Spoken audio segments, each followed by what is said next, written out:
good housing programs, but they've actually now moved on to permanent housing, an apartment where they can stay for life if they so choose, reaching significant stabilization, not only in their health and safety, but also, you know, in their professional endeavors or, again, housing. Currently, those 6 new sites that were stood up with in collaboration with the state, 173 people are currently residing there. As many of you know, the Roundhouse program is ramping down currently and will be closing at the end of this month. So we have lost some units. At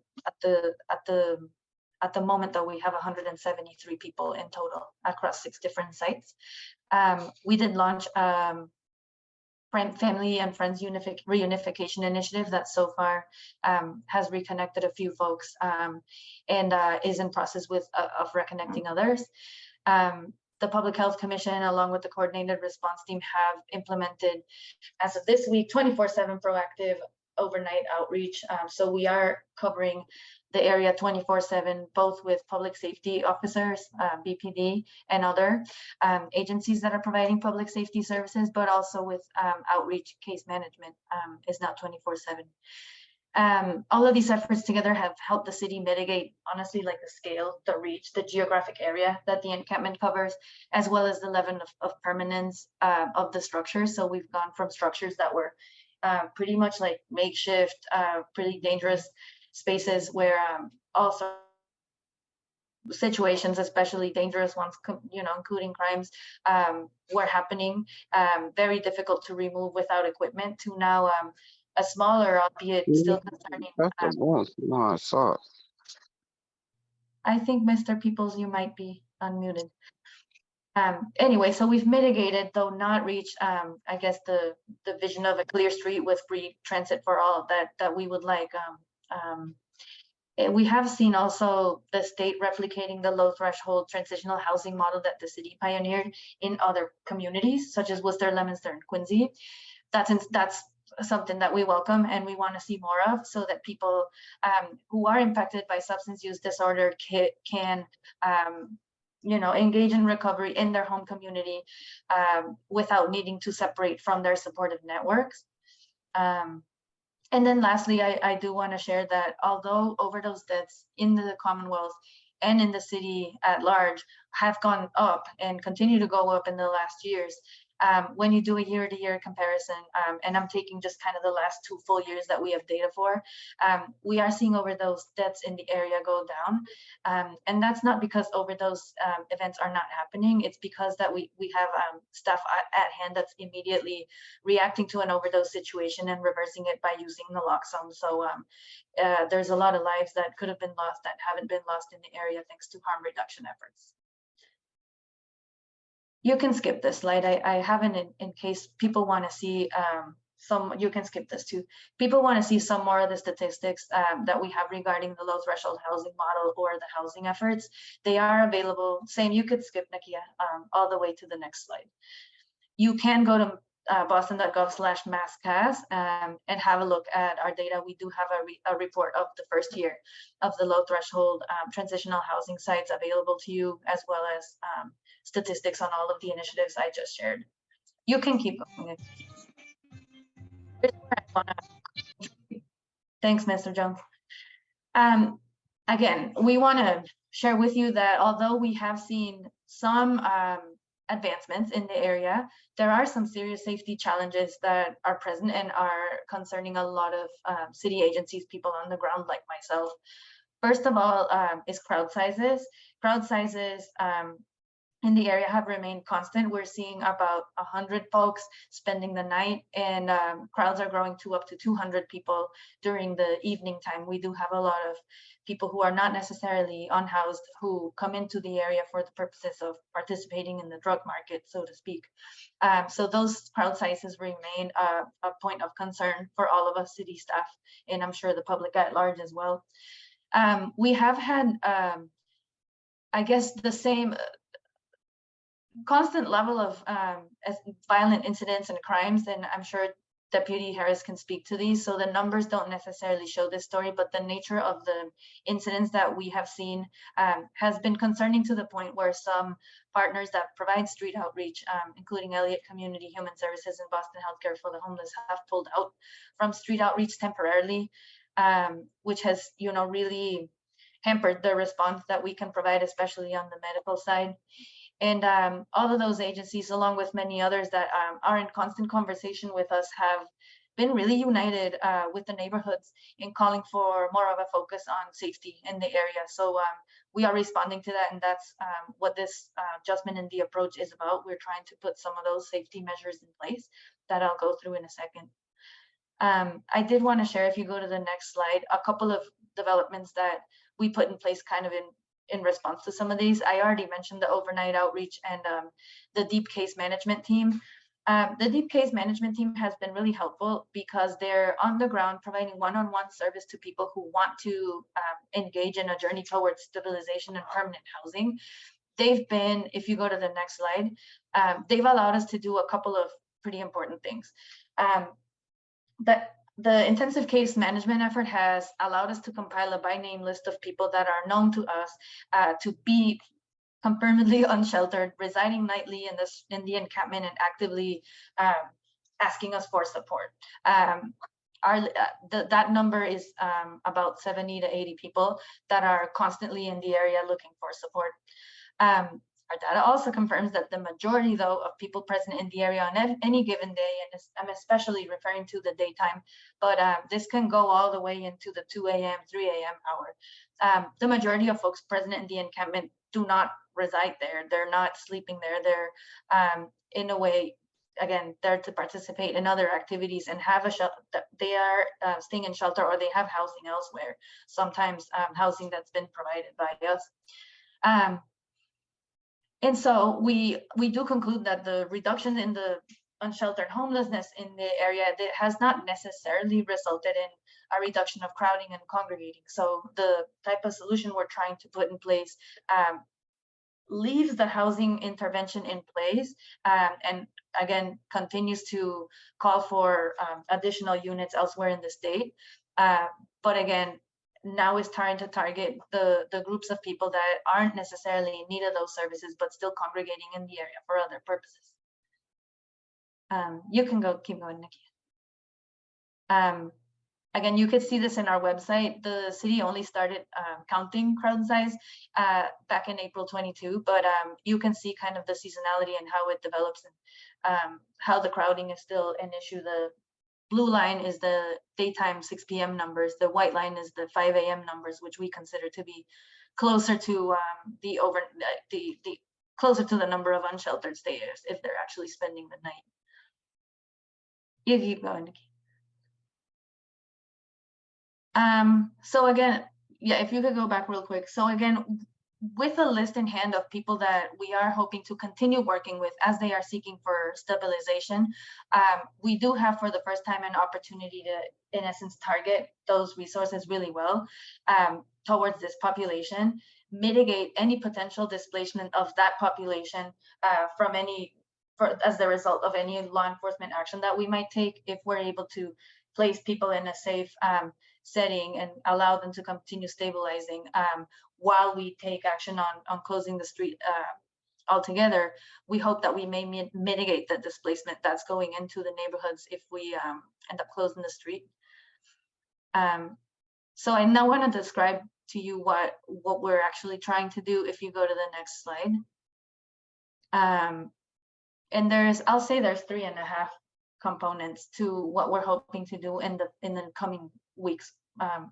In the coming weeks. First and foremost, I'll let Deputy Harris expand on this point, but one thing we have heard consistently from police officers in the area is that the challenges that the tents, tarps, mega tarps, and other structures that are in place on the street make it very difficult for them to conduct proper law enforcement, because they're blocking visibility in essence. So if an officer is on foot or watching camera footage, a lot of the activity that we're concerned with is happening behind a tent or a tarp. And so they're not really reaching the threshold of prove that they would need in a court setting to prosecute some of these cases. So they have told us that they need tools to allow them to remove these tents, tarps, and structures that are, an obstacle for law enforcement. The city does want to provide police officers the ability to do this, and we would need to be codifying new tools. So we're seriously looking at and considering filing an ordinance that would provide Boston Police this authority. Once they have all the activity in view, it'll be easier for them to enforce any of the criminal activity that they're seeing happen.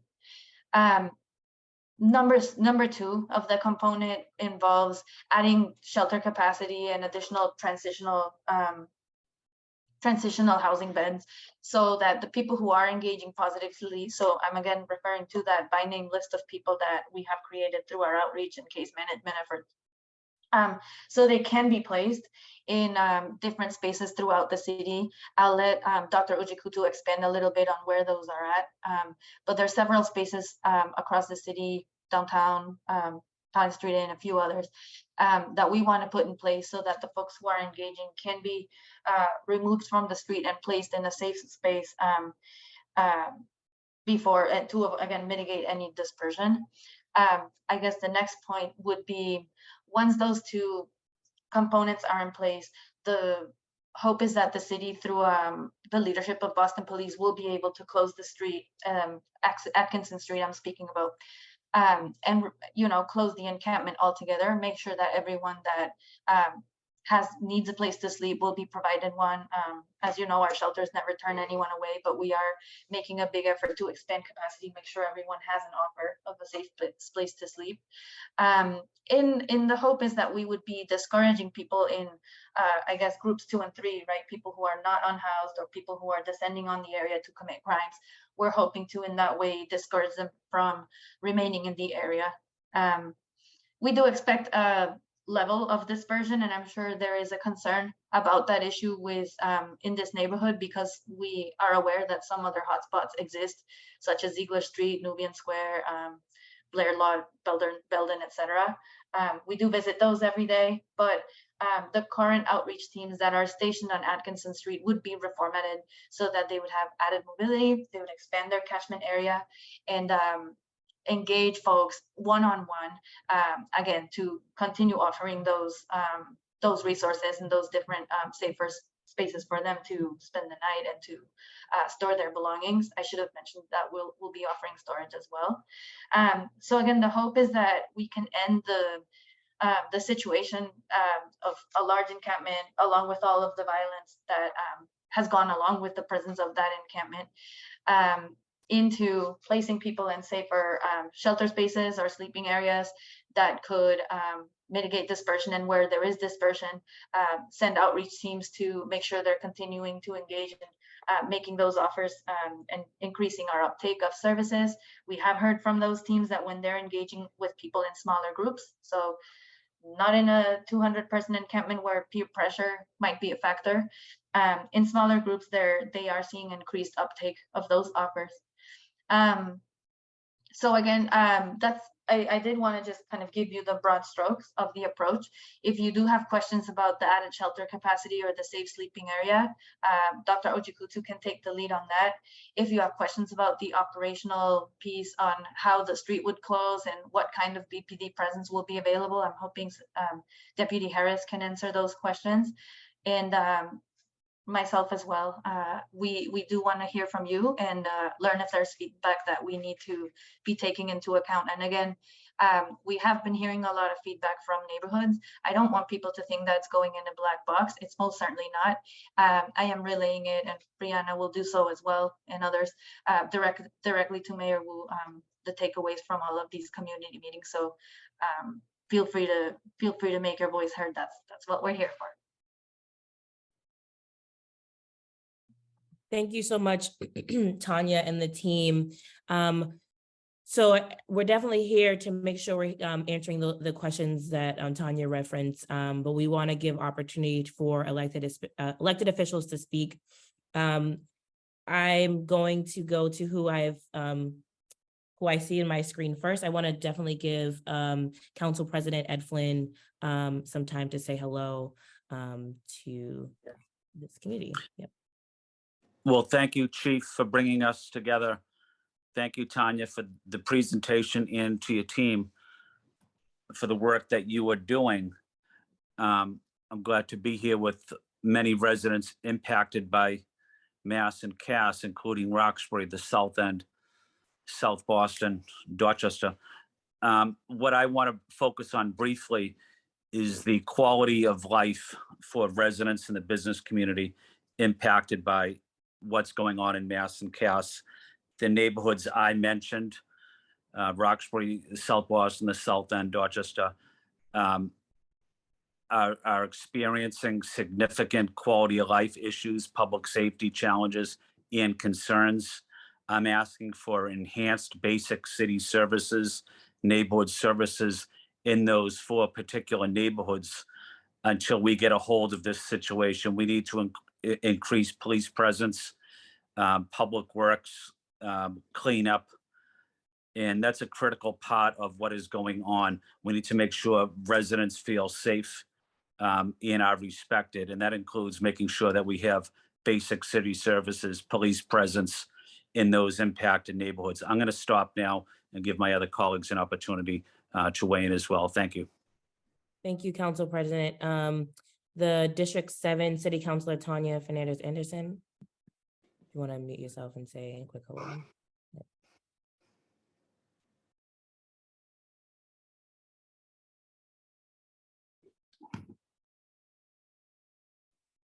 Sorry, There Brianna. you go. Mhm. Oh, okay. Hey, Chief. Thank you so much. Thank you, everyone, the administration and Chief Malore, Council President Flynn. I really appreciated your remarks there. Tanya Del Rio and Dr. Jakutu and some others from administration and departments that I see here. Thank you to my constituents who's taken time out of their lives to participate to join such an important conversation. Of course, I'm here and with a deep sense of appreciation and gratitude as we gather to try to address some of the most pressing issues facing our community. The opioid crisis, of course, as it impacts District 7, especially Mass and Cass, which is obviously mostly in District 7. As I mentioned, I appreciate this meeting being put together from the administration to organize such a crucial conversation. However, just a friendly reminder that the constituents of District 7 have adamantly requested for these meetings to be in person once again. And I stand here with you, with my constituents, who I hope to engage in communication and encourage you to express your experiences, your expertise, professional and personal. I'm listening, and hopefully throughout this meeting, again, encourage to share any of your thoughts, multifaceted challenges, I'm sure, and approaches to tackling some of this in order for us to be effective. Hopefully we can approach this meeting with empathy and compassion. This is a very difficult field to work in. I worked with dual diagnosis clients or participants on different levels, both mental health and with addiction or needle exchange programs for over a decade. And it takes a certain level of compassion and patience and love to be able to do the work. So I thank every single one of you who is out there either cleaning or putting together programs to divert this issue, or just doing walks. Bob Barney, who I know is here, Steve Fox, and many others, Desi, Domingos, and Jahida, many people that have been doing this work. And now we've come to a point where we are trying to mitigate some certain solutions, which sounds like to decentralize some of this population into different beds or sheltering.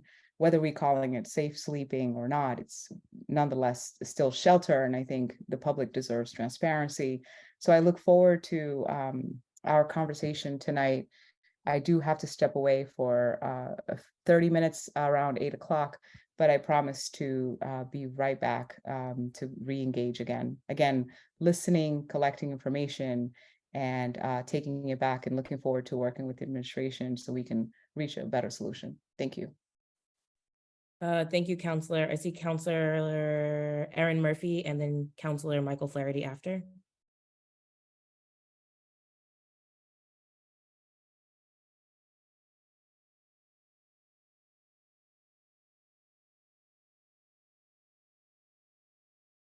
Okay, Counselor Michael Flaherty.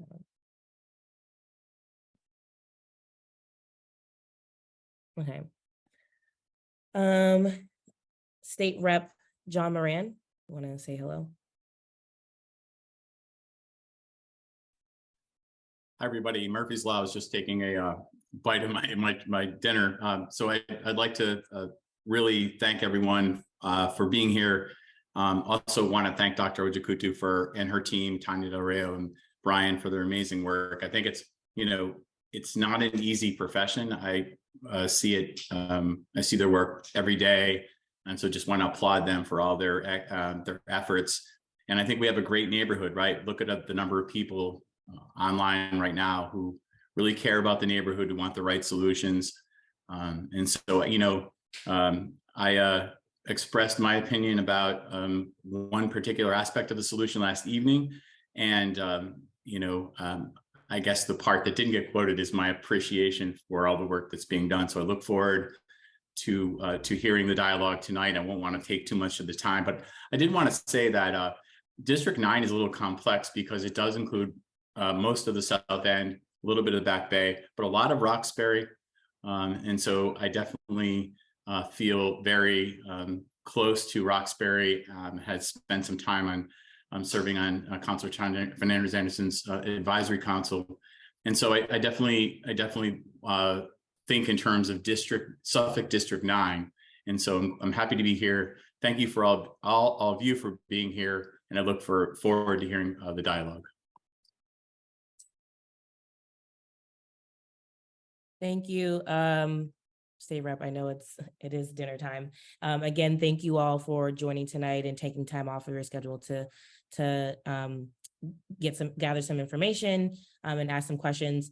We're going to go right into our Q&A portion. We have everyone here from the team that introduced themselves: Deputy Superintendent Pam Harris, Tanya Del Rio from the Coordinated Response Team, Dr. Ojikutu, Executive Director of the Boston Public Health Commission, to support with answering questions.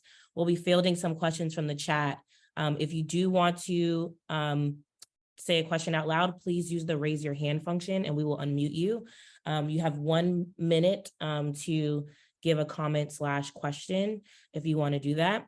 So I'll allow people to give people space to raise their hand. And I first want to go to a question in the chat that I've seen from Evelyn, and then we'll go into the people that are raising their hand. So what, if anything, are we doing to prevent them from shifting to the other streets nearby as they have in the past? Can we speak to that? That might be a mixed question. Whoever wants to. I guess I can start, and if Bisola or Deputy Harris want to add. We're currently discussing whether there will be, again, additional reformatted outreach teams that will be moving around in expanded catchment areas. Now, we don't know if they're going to be like physically joined, as in there will be a BPD officer along with outreach workers going around the same route together, or whether they'll be staggered, by which I mean there would be outreach workers as a first touch point, followed closely maybe 10 or 5 minutes later by police officers kind of supporting that engagement. That's something that's currently being discussed, but the plan is for there to be joint outreach in whatever format and extended catchment area. So again, I don't know if Bisola or Deputy Harris have more information or want to add to that.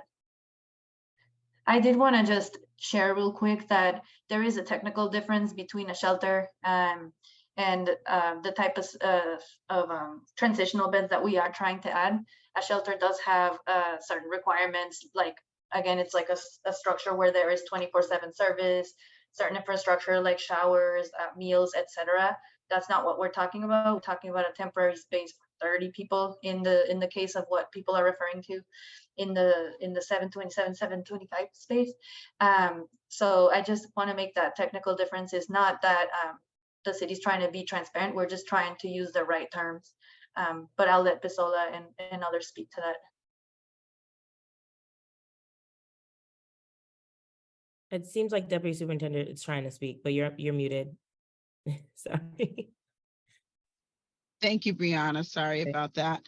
So BPD has take notice of our concern for displacement as we make these efforts, and part of our plan is to focus on the surrounding neighborhoods and streets where they'll likely take cover to. We're also focusing on playgrounds and areas where the children may schools. And so our plan does consist of actions to address displacement in the surrounding neighborhoods, and those neighborhoods have been identified. And we encourage people to report them as if they do appear in neighborhoods that, we know about Nubian Square, Ziegler Street, Clifford Park, Jim Rice Field, some of the neighborhoods in the surrounding streets in the South End. So we are focused on that, and that's a priority of ours. Thank you, Super. I just wanted to add one thing there, because we do really rely on citizen input for putting together a quick and a prompt and appropriate response to encampments that pop up citywide. That is something our team takes care of every day. We're responding to dozens of these requests a week. I will share in the chat a link to information about our encampment protocol. That is the protocol that we do follow for addressing encampments. We do rely on you, elected officials, citizens, obviously outreach workers are proactively looking for these to put together the response. And we have a helpful infographic that helps people. It provides guidance on knowing when to call 911 versus when to call 311. That is something that we are often asked. For shorthand, what I'll say is, if you see a medical emergency happening, such as somebody's not breathing, their face is purple, something like that, or there's criminal activity such as improper discarding of needles, or open air drug use, or things like that, you should be, or trespassing, if there's an encampment on your private property or someone's private property, the appropriate call to make is 911.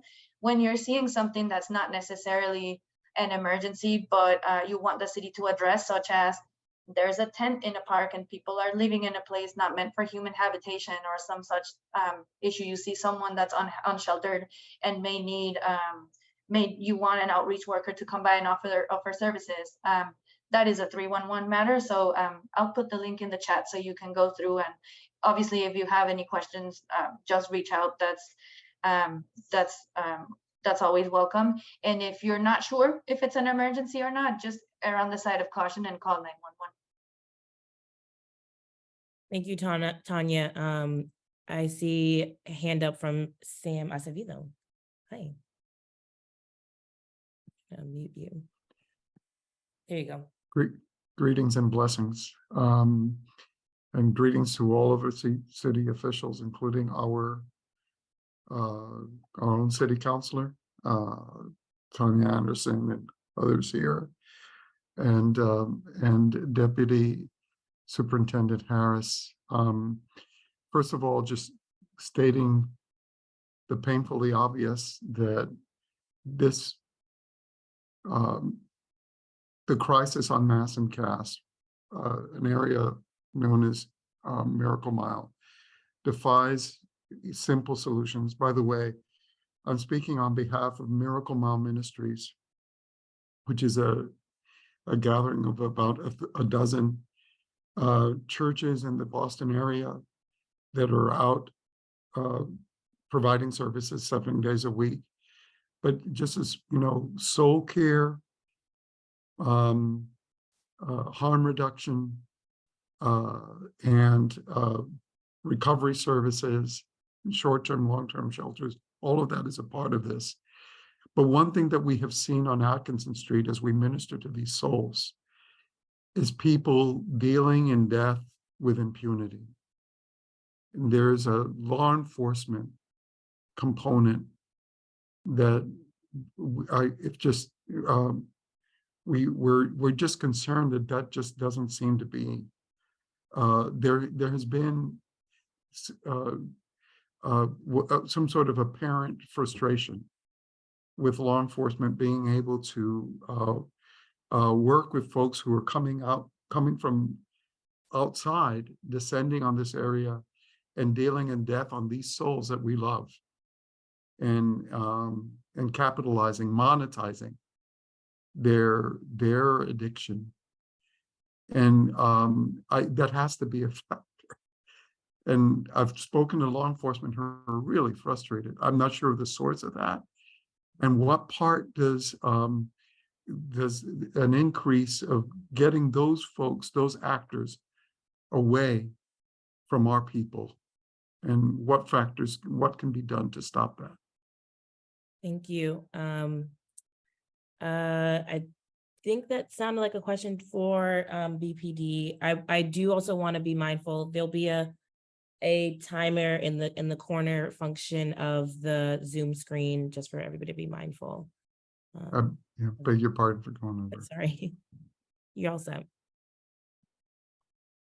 Thank you, Brianna. Thank you.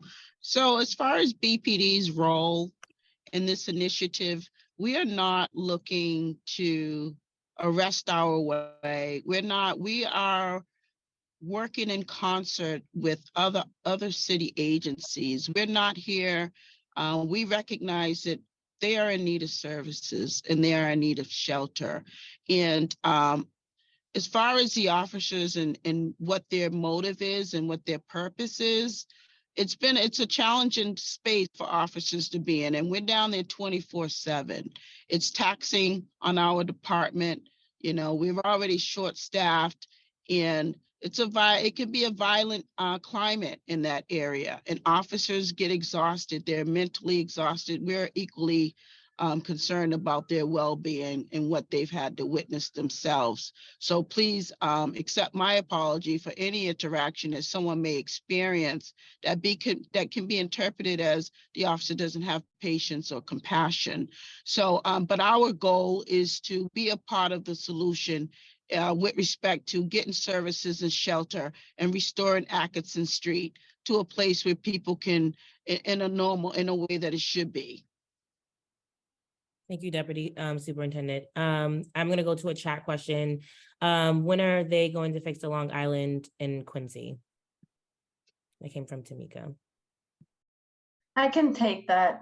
It was actually, it's actually a good time to talk about it. We had a group of providers visit the island today, along with Mayor Wu and members of the press. And it was exciting to see because those providers, a few of them used to work in the island when it was operational, and now are excited to be a part of envisioning what the services could look like now in the future. Some providers are newer to the effort, and again, bringing kind of fresh blood and fresh thinking into it. The goal that the city has is to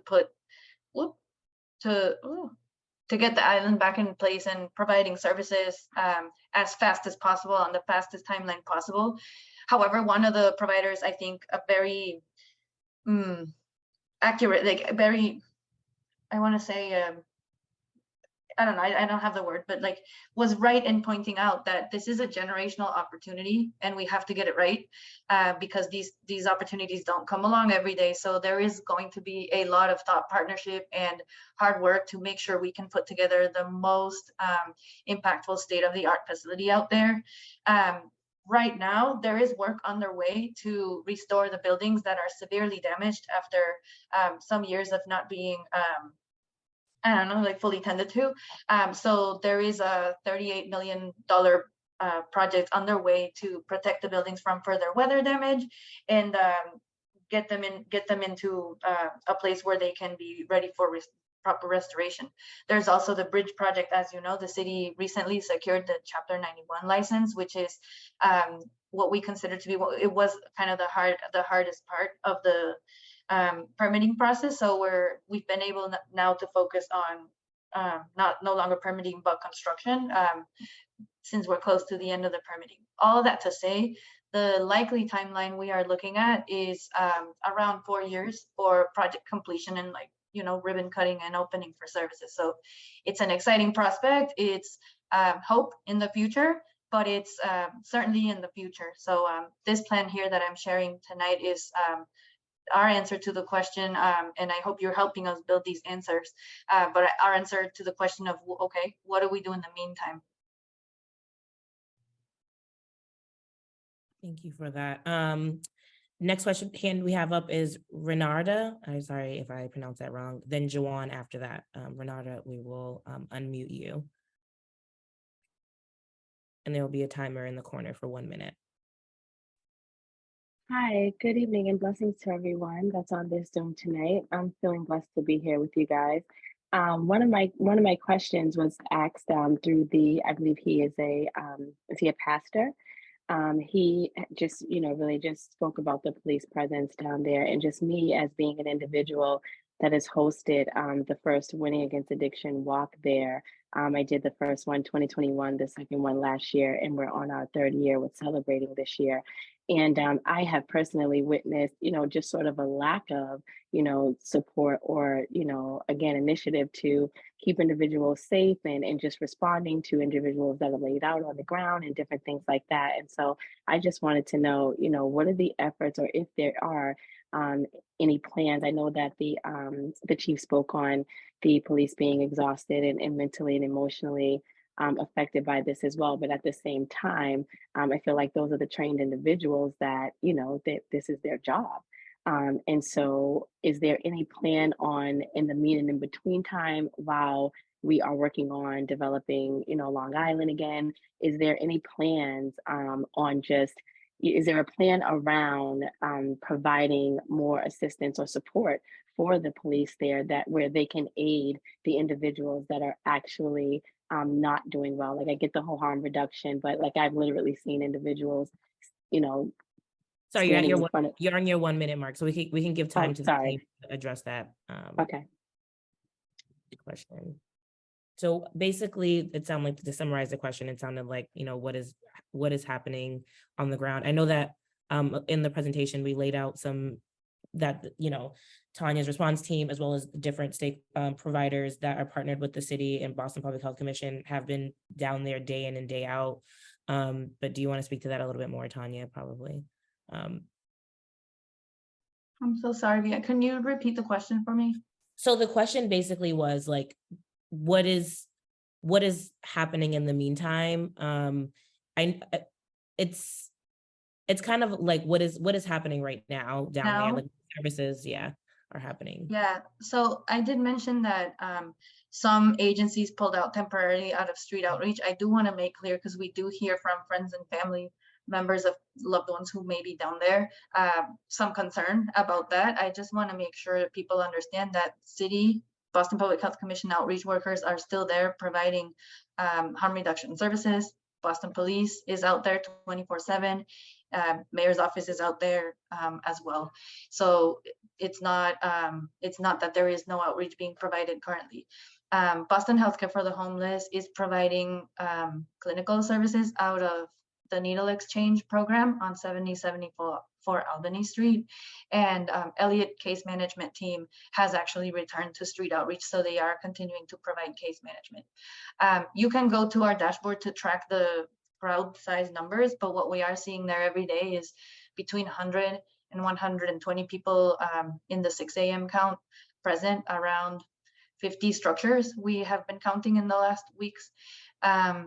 And then during the evening time, I would say the peak size of the crowd might be 6 p.m., especially on weekends. That's when we reach kind of the peak size. You would have up to 200 individuals being counted out there. And as I shared, there is a concern for a number of incidents that are happening as far as Ardila is being arrested. Yeah, I'll let Deputy Harris answer to that. But yes, Boston police arrests are up by 80% as compared to previous years. They're making arrests every single day and reporting back on those on a morning call with where a number of different agencies come together every single morning to discuss the last night's events and then the plan for the day of. What we are seeing, and I know the police commissioner as well as his staff are in conversation with the court system.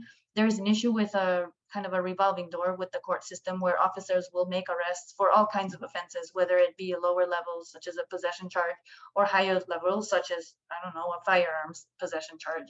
And we're seeing individuals being returned to the street with very low bail amounts. I've seen this with my own eyes, $100 bail for, possessing one or more firearms, let alone for lower level offenses. They're simply being returned faster than the officers can complete the paperwork. Therefore, the Boston Police Department did initiate conversations with the court system with the goal of raising awareness of this situation with the judges, including bringing judges out on the street, on the ground, so they understand the context. But again, I'll let probably shared way too much there, Deputy Superintendent. That's probably your wheelhouse, but I do thank the Boston Police Department for leading those conversations because it has been a concern and an issue for a little bit. Thank you, Tanya. So as we all know, the violence in that area is not only on the upswing, but it's gotten more and more violent and more egregious. And we are doing all that we can with respect of presence. And someone, I believe Brianna did mention about the tarps being a barrier for us as far as enforcement and visibility. I can tell you that our drug unit is out there 24/7. Our human trafficking unit is out there 24/7.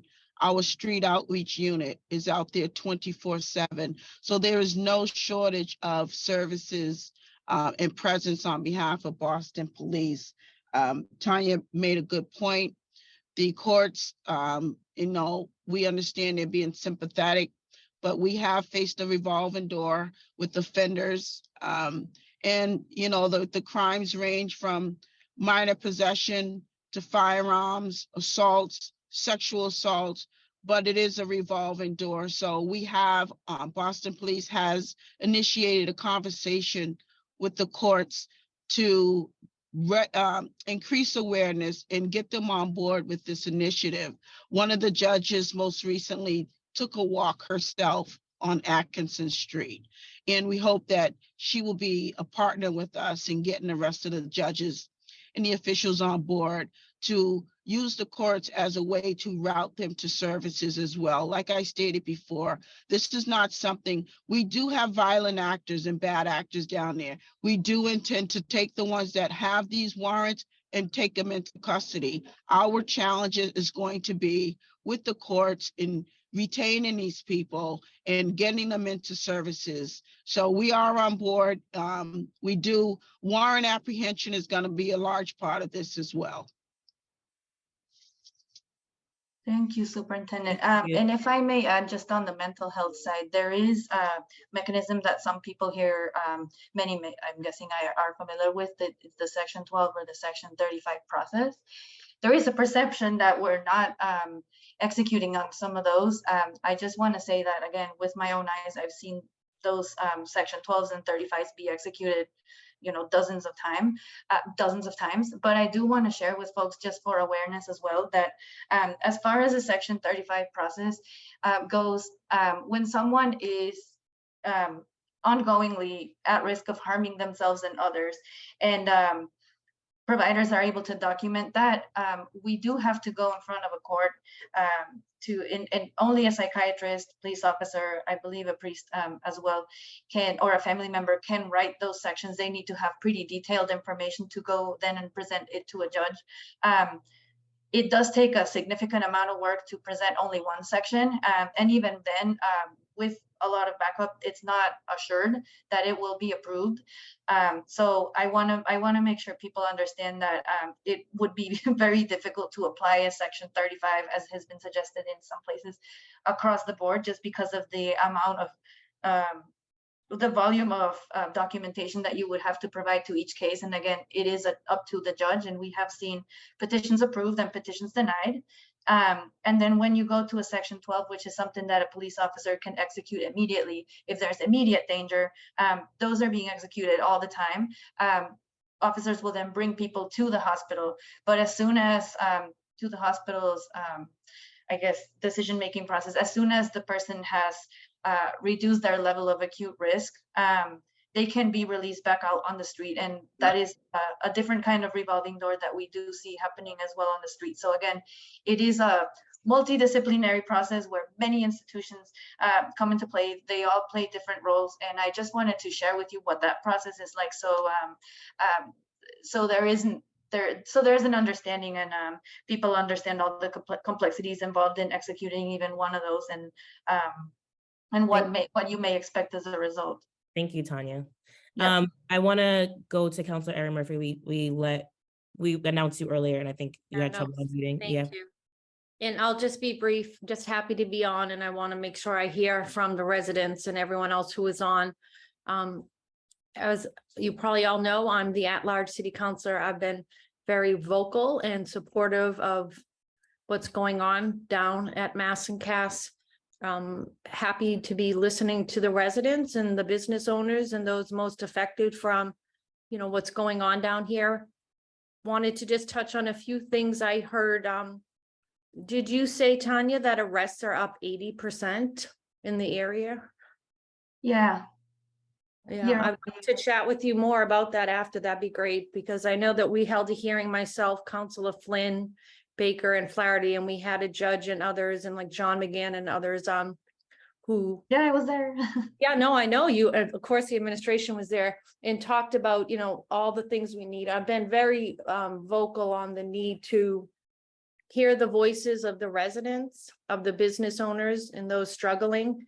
And I think the biggest concern I'm hearing now is, how do we separate out what we see down there and those who are struggling and those who are there to cause more harm or, sell the drugs and do the illegal dealings down there. So I think that's where for me, it seems like that's where we really have to step up and make sure that we are not, blaming the courts or the courts blaming the police. And I know that Section 35 there was a lot of pushback from, a lot of people that that's not the route we should go. So I think we really have to, put our heads together here and figure out how are we going to keep those suffering, give them the services we need. We know that there's so many agencies that are on this call now, public health, everyone, that are there to give supports to those who need and are ready for it. But we also definitely, I'm there several times a week. There's lots of illegal activity, and many people, business owners, residents, and those down there feel as though nothing's really happening to those who are breaking the law. And if we were able to arrest and get some of those, bad actors out of that area, I think we'd be in a better situation. And just one other thing, thank you, Brianna, for letting me jump in. But also about if we're closing down the street, I just want to be clear that many residents from Andrew Square, Nubian Square, it's been mentioned, but there's already been a big spread of activity across all different neighborhoods. So this will not be the first time if we do shut down this area. And so just really want to see what the plan is in making sure. And I know we've talked, Tanya, about most of the resources that your team has are targeted in this area. And we have to make sure that we're giving, your team and others more resources, because we already know that it's spread out in other areas across the city. And if we're shutting down, we're going to need even more to make sure that we can not just be in one place, but it be in all 22, 23 neighborhoods across the city to address this crisis we're having. As we know, it's public health, it's a public safety crisis, and we just have to all be on board. So thank you. And I'll be quiet now and just listen, because I want to hear from the residents and those who are, down there close to this. Thank you, Brianna. Thank you, Councilor Murphy. yes, definitely striking the balance and make sure we're leading with compassion to address this public health concern. I want to go to Jawan and then Steve Fox, but Jawan first. All right, all right. Good evening, neighbors. I hope all is well. Everyone's staying safe. My name is Jawan Skeens. I am a write-in candidate for at-large Boston City Council. First, I want to thank everyone for coming together and hosting this meeting.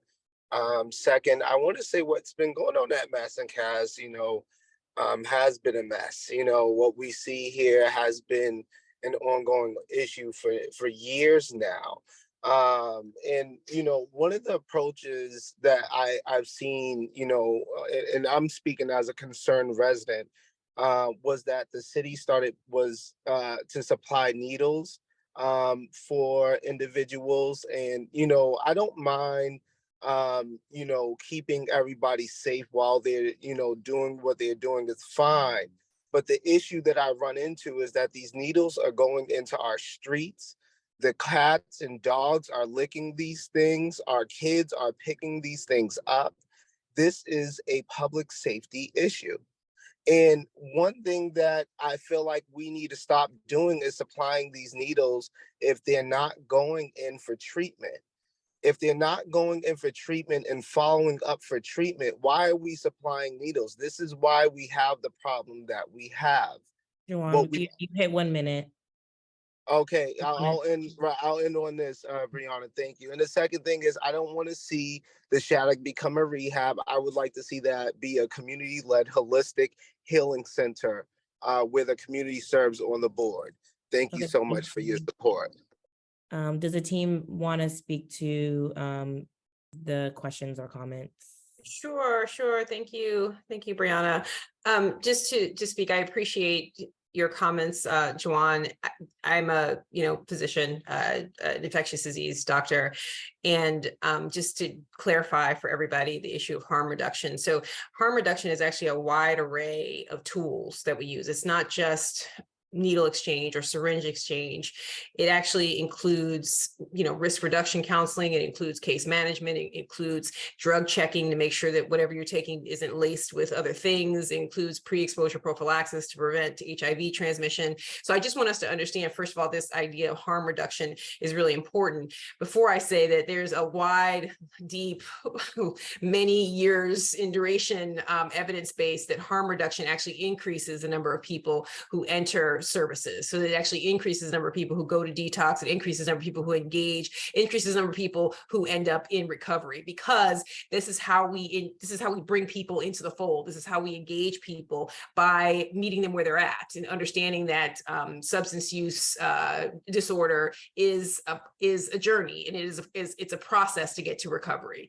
So I think understanding that is important, and I think it's important for all of us to recognize and to appreciate the role of harm reduction. And actually, when you look at Boston as a city, we're actually really a national leader in harm reduction and the use of harm reduction as a strategy to improve outcomes for patients who are living with substance use disorder. And quite frankly, I think there are a lot of people who access our services and come into our city who are, this is not like it's just Boston that's, dealing with this, or these are just Boston residents. So I just wanted to be very clear about that. I would also say that we have a pretty robust system for, needle pickup. And I know that's something that Tanya is focused in on, as well as our teams.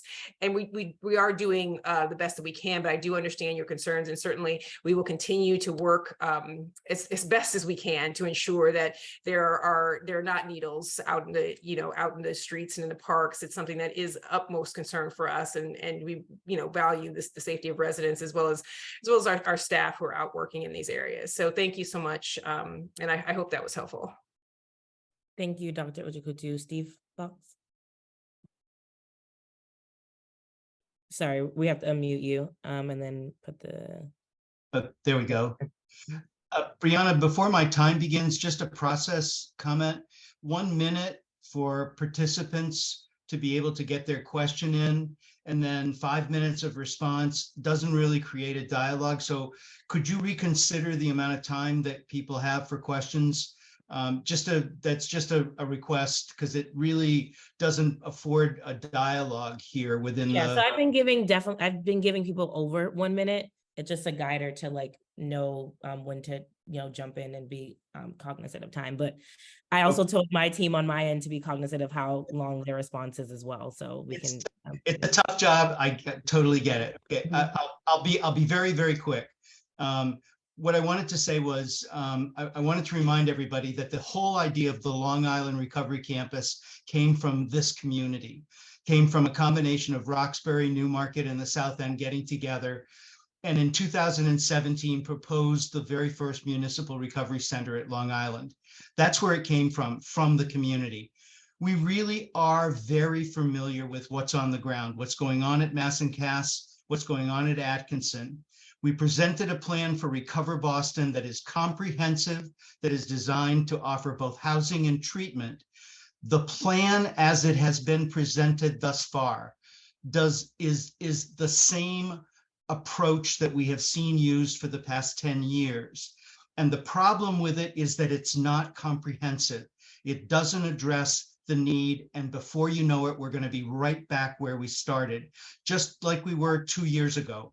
So I would ask us to really seriously reconsider whether or not this approach, this Band-Aid approach, is the right approach for moving clinical services further into the South End. Thank you for your indulgence, Brianna. Oh, thank you. We're definitely going to extend the time. It seemed like more of a comment than a question, so I'm going to go to the next person, who is Priscilla Flint. Good evening, everybody. I just want to say my name's Priscilla Flint, and I really believe that we should look at this. The city should look at all this construction that's going on, and there are empty buildings standing. Why couldn't the city and Department of Public Health get together and come up with some wraparound services and that they can put into some of these buildings? It's ridiculous. We're being gentrified out of the city. We can't get any jobs in the city. All this construction is going on, and we're not part of any of it. And it really, really needs to stop.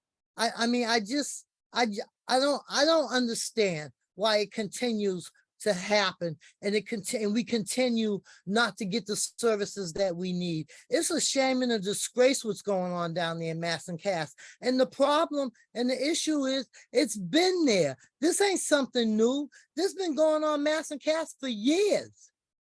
And so I would have thought that our elected officials, especially those that have been in city government more than 10 years, that they would have come up with something to be able to contain this. This is a sin, and this is a shame, and this is a disgrace.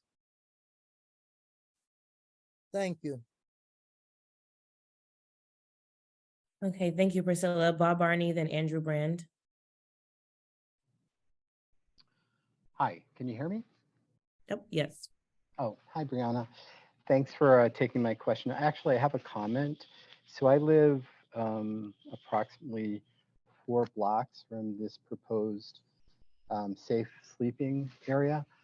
But my comment is a little bit broader. I think for me, where I live, we've seen a significant uptick in activity along the Southwest Corridor Park, which is about a block from me. And I think as City Council President Ed Flynn started out, we've seen a definitely a decline in quality of life issues, which includes, public urination, defecation, people having sex, masturbation, a 67-year-old woman being, pushed to the ground, her clothes being taken off. So we've seen a lot of things that I think are outside of Tanya Del Reo's kind of catchment area for metrics. So I guess my point is we're seeing such a strong uptick on the Southwest Corridor Park and surrounding streets that, putting a shelter closer to us is just going to make the situation much worse. Not to talk about the school, that's 2.5 blocks away. So I guess my question is just very basic. What other locations have you looked at that you can put this shelter? Thank you. And I think that's not for Tanya. Maybe it's for the doctor. I'm not sure who can answer that. Thank you. Yeah, whoever wants to jump in, yeah. Hi, thank you for your question. So just to be clear, and I'll try to be as brief as possible. It's really important that we find spaces for people. And one of the ways that we're doing that is looking around the city and outside of the city for shelter space for individuals, so that as we get to, colder weather, we have people who really truly are chronically unhoused, and they happen to be using tents and tarps for living in that Atkinson, in the Atkinson area, as well as, other places in the city. So that's number one. Number two, we explored, the options for utilizing other indoor spaces that are owned and operated by the Boston Public Health Commission, by the city, essentially, for the purposes of transitional sleeping spaces as we engage in this enhanced security process. And what we came to was that, the space that had the room that we needed for, 30 individuals, plus some clinical operations space, is the space that's on Mass Ave. And I expressed this to a number of you all in a call yesterday. This was spoken about several times at community meetings yesterday. I can talk more about that, but maybe I'll pause there or stop there, just because, I realize there are a lot of people's hands that are raised. Thank you, Dr. Ojikutu, Andrew Brand. And yes, definitely mindful of time and want to make sure everyone has an opportunity to raise their question. So Andrew, then Stephen Godfrey.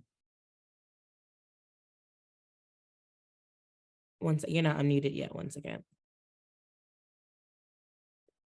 You should be, there you go. You should be unmuted First now. of all, thank you for putting the meeting together. I'm a 27-year resident of Worcester Square. I know BPHD has been working hard for many years, but the problem continues to get worse.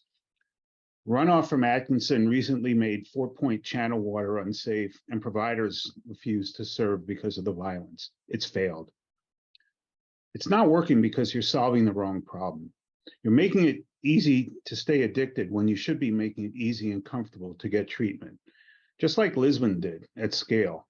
After 2 decades, they experienced a 90% reduction in OD rates. With that, I have 2 questions. Will you embrace Recover Boston today and work with Steve and Sue to make it happen? And if not, why not? And the second question is around enforcement. What will the police do when they see open air drug use, drug dealing on the street, both of which are crimes?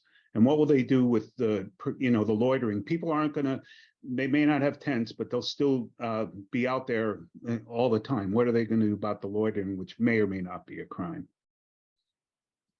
Thank you, Andrew. We love this, the conciseness of the questions. Thank you.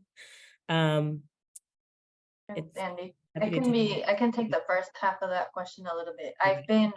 I work with Sue Sullivan daily and talk to her probably more than I talk to my own husband. Likewise, I really value the input and the kind of the steady facilitation and just the respectful dialogue we've always been able to have with Steve Fox. So I want to just first and foremost express deep appreciation for the work they're doing. I've been sitting in on some of those meetings where they're presenting this initiative, and I'm following it really closely. That's what I can say. I'm obviously here to speak to the plan that we're working on, and I'll let the mayor speak to Recover Boston once she has a chance to review it and say more. I understand though that there is a component there that depends on whether the state MBT owned specifically land is able to be used. So that's kind of outside of the city purview. So I'm closely watching, monitoring, and I just want to express gratitude for the community's energy and thought partnership on this very complex issue. So that's that's the first half of your question, Andy. As far as the enforcement piece, I might just give that to Deputy Superintendent Harris. Thank you, Tanya. Thank you for that question, sir.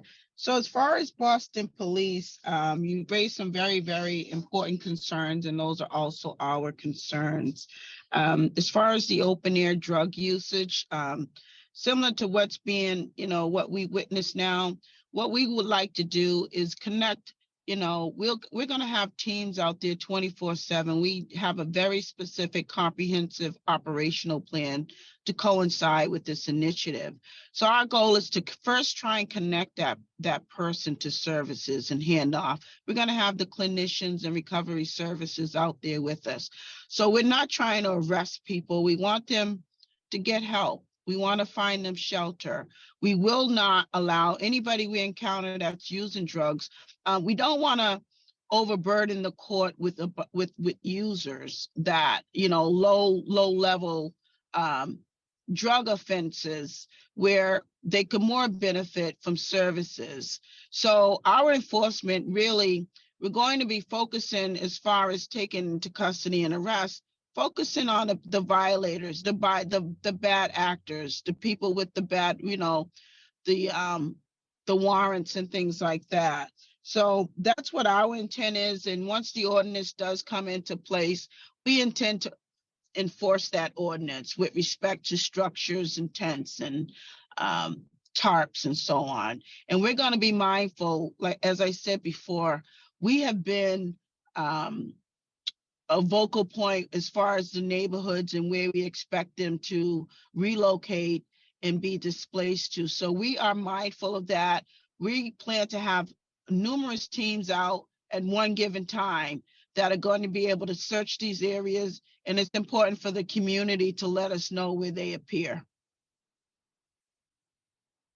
Thank you, Deputy Superintendent. Stephen, and then Domingos, and then Valerie Madden. Hey folks, my name's Stephen Godfrey, Quincy, Geneva, and I guess I just want to say thanks for convening the meeting. Tough one, because I'm a South Ender, and I knew once upon a time when we didn't have the cast. I qualify my comments by saying, it's hard for me because I'm also an owner of 84 units in the South End called Langham Court.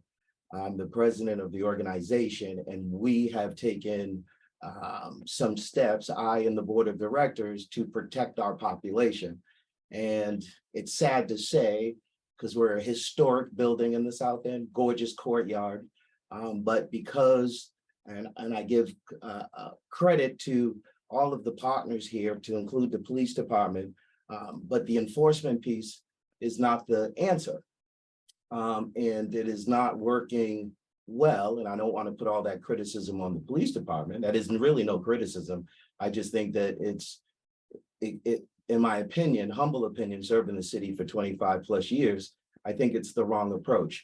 And so I say that to say we have taken our own approaches to protect our population, but part of that is engagement.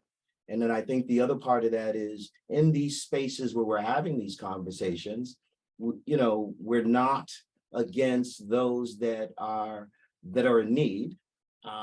We're not, but we also don't want to set up a safe haven and a clinic on the street of care.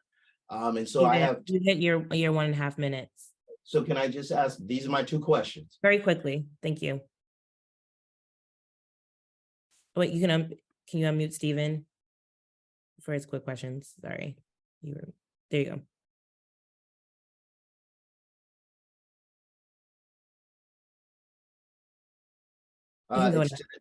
Thank you. It's to the deputy. Deputy, I sit on JGO's board of directors. And so obviously I sit and hear and understand, but I think when we're sitting in front of the public, how important it is.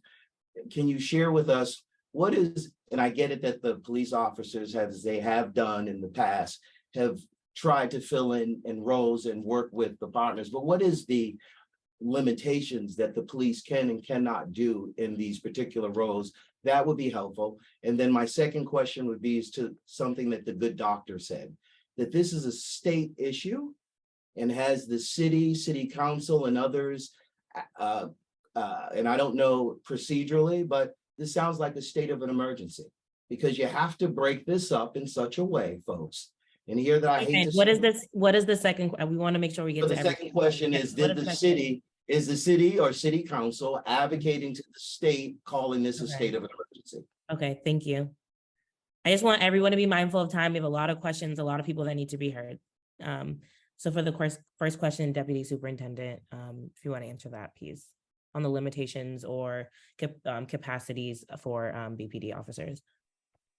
So the limitations are Atkinson Street, as we know, it's a 24/7 environment. And we have hundreds of people out there. We have tents and tarps that obstruct our view. We have violent crimes, open using. We have, the selling of sex and so on. We only have but so many officers. Meanwhile, we're at the peak. I know this is a year-round thing. We're at the peak time for violence in our city. We have tons of events that are going on. So staffing is always an issue, yet we are down there 24/7. Some of our other limitations is just being able to, our city partners have been great.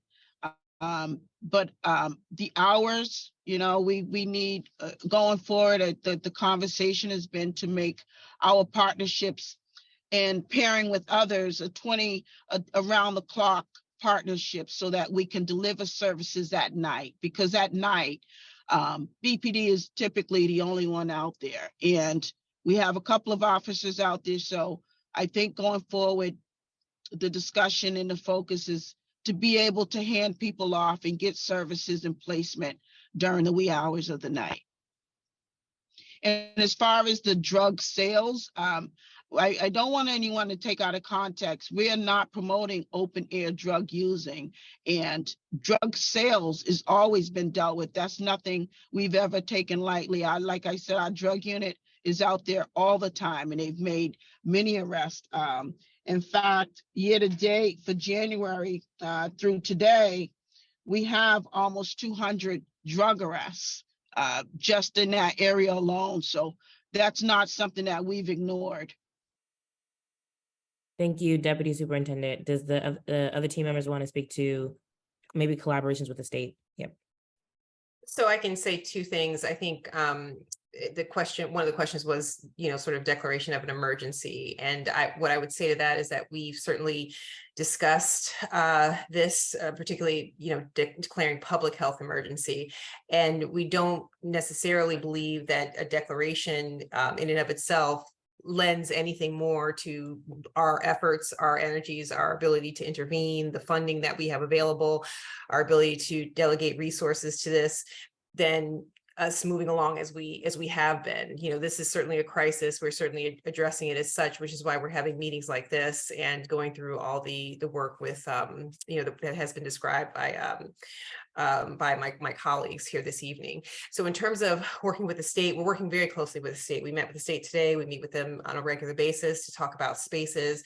The state is co-funding some of the low threshold housing that we have available. The state is replicating low threshold housing spaces outside of the city, and the state funds a lot of the work that we do through the Boston Public Health Commission, certainly in regards to both recovery services as well as homeless services. So there is a tight, strong collaboration. Thank you, Dr. Domingos, Valerie, then Harris Hardway. Just to be mindful, we have this meeting wraps up 9 p.m. So want to be mindful of that for everyone. So please raise your hand if you want to speak. Domingos, someone please unmute Domingos.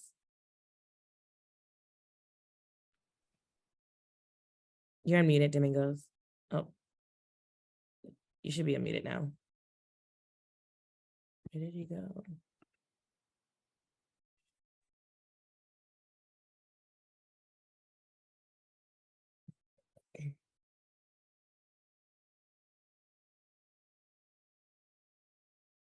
Domingos.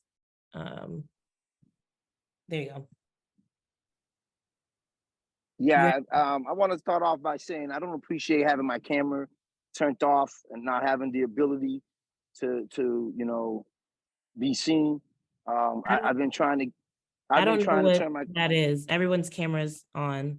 well again. I'll put it on Twitter. You guys can see it there. But again, I don't appreciate that. I want to start off by saying, Wait, a Domingos, lot we're of not this. turning your camera off. My cam, And your Bree, camera. my camera says that the host turned my camera off. We can try to help you turn your camera on. Now it's on. I just got a request saying, would I like to have it recorded? I've already pressed the record piece. I've been on since the meeting started at 7. So I don't appreciate that. And the fact that, again, a lot of this information has been shared with the community over and over again. We've heard it. We've seen some of the actions take place. A lot of this information is great, but it never comes back to what services are going to be provided to the community. Myself and folks who live here who keep being abused, mistreated, and left aside as if we don't need services ourselves. I have 2 questions. One of my questions is, what ordinance or law on the books allow folks to self-inject themselves and use any drugs that are classified as illegal substance that are on the books in the state of Massachusetts or city ordinance, since we're talking about an ordinance about, removing tents from a public street? What ordinance and state laws exist to have the police stand by and watch folks perform these things in front of us? What rules, laws, again, ordinance on the books allow folks to walk around the community in their birthday suits in conditions that no one should be seeing? My other question is, when is the truth going to actually be presented to the community? Because what we see is not what's being told to us. What we deal with every day is not what we're dealing with. I've been at Clifford Park since 5 o'clock. I've been shooing people away since I got here. Once the officer left, the encampments are back. I have encampments everywhere behind me. I'm here waiting on a few parents to pick their kids up. But again, I can't put a team on the field because of the ongoing conditions, right? So those are my 2 questions. Thank you. Again, so we want to give space to the team to answer those questions. Is there anything on the book saying about drug uses? And yeah, like that's the main question. So as far as laws and ordinances, there's no law or ordinance that promotes or allows a person to use drugs openly. What we have here is something that has transformed into a public health crisis. We have people who are in dire need of services in an epidemic sense. We don't want to go around snatching needles. It's a public safety concern for everyone. The police, it's gotten to a point, it's not an enforcement matter. It's a public health crisis, but we're willing to work in cohesion with everyone to get to the bottom and reach the people that we can reach. So as far as laws, there are no laws that allow that. There are laws that prohibit it, but it'd be unreasonable to think that we'll just go and start arresting everyone who's sitting on a curb shooting a needle up, because this is nothing. This didn't just come to be overnight. This has been a festering issue for many years, and this is how we've got here. So it's not solely an enforcement problem. It's a problem that's going to take a collaboration between services in coordination with enforcement and outreach. Thank you, Deputy Superintendent. Valerie, and then Harris Hardaway.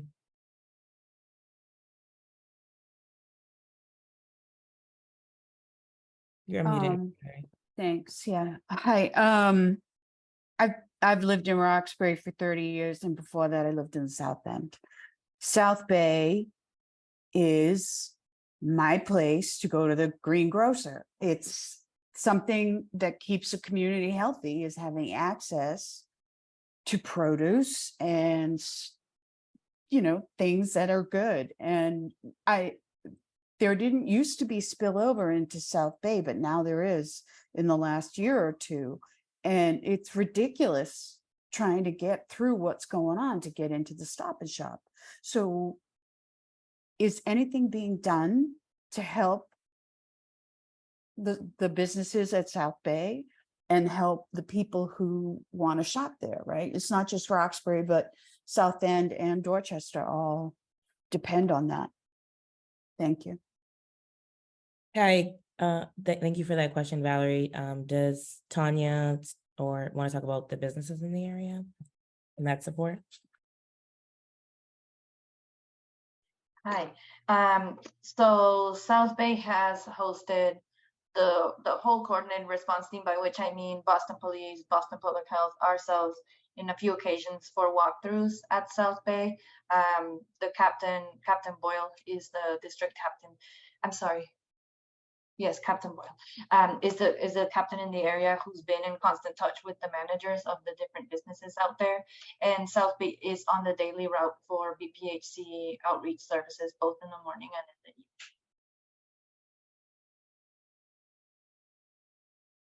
I'm sorry, I don't know what that means. I mean, what does that mean? Valerie, we want to make sure that the team has space to answer their question. I understand. Would you want to know what the outreach teams do? Yeah. Do you want to go describe that, Basola, or should I? Either way, it works. You could put it in the chat, anything. I just don't know what Essentially, that what an means. outreach worker will do when they come around is they'll engage with the person. So if someone's there, if they're visibly using drugs or have a lot of possessions with them, indicating that they may be homeless, they'll talk with them. They'll explain to them that there's shelter available, that there's drop-in centers available where they can spend their time and connect with their services instead of being out kind of in that area. And they'll make those offers. And when people are, not amenable to moving along, Got it. they'll Thank make you. a connection with the police department. I hope that answers your question. Thank you, Harris.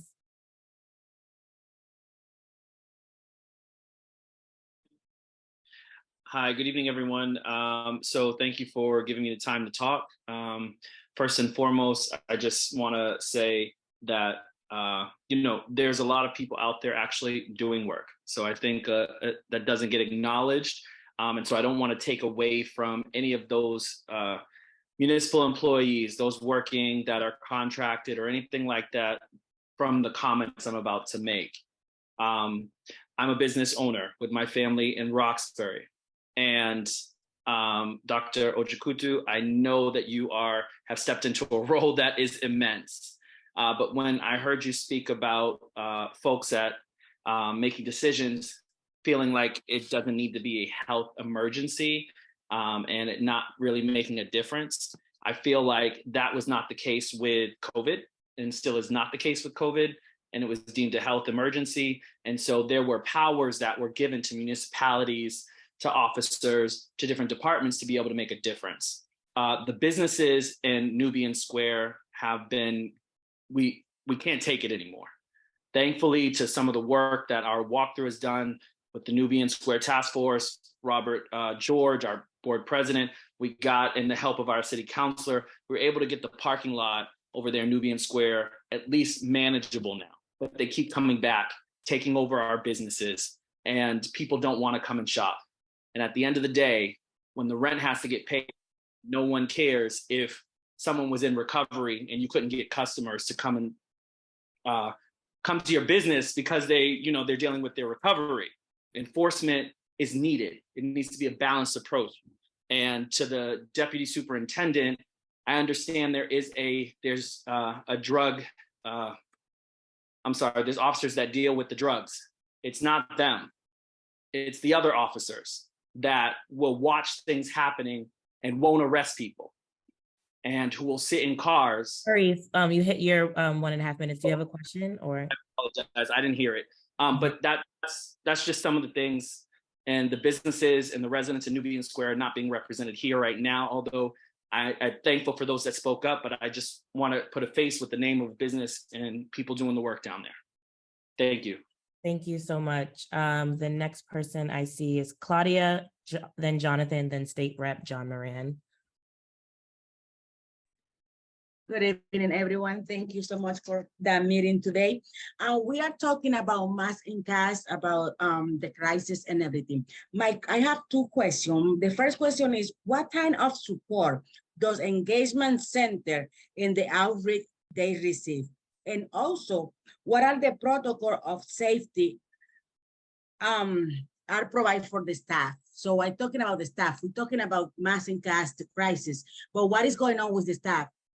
I've been there doing volunteer many times, and it's really stressful. When I left, going back to home, I have to, because it's really stressful. So how do you work with the staff?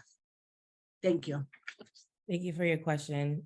So staff that is working on Mass and Cast and Engagement Center question. So I appreciate your question. At the Engagement Center, there are a number of services that are provided. I think one of the key services is that Boston Healthcare for the Homeless operates a clinic there. And those nurses work along with our recovery services outreach team to address overdoses and to reverse overdoses on Atkinson Street, Southampton, the surrounding area. They also, provide chronic care, directly observed therapy for HIV and other, infectious diseases. In addition, this space offers, de-engagement resources. So for people who have nowhere else to go, they do come to that space and they, engage in a community, which I think is an important service to provide. A lot of people don't see bathrooms and showers as a service, but that is what bathrooms and showers are for people who are unsheltered and unhoused. There are other services that have been provided at the Engagement Center, some of which have been curtailed largely because of the overwhelming activities on the street and what we've already described in terms of the uptick in the nature of the violence that's out there. So that's what the Engagement Center was designed to do. You don't answer my question. My question is, what do you doing for the staff? Oh, okay. I thought you were asking first. I thought you were asking about the Engagement Center. I apologize.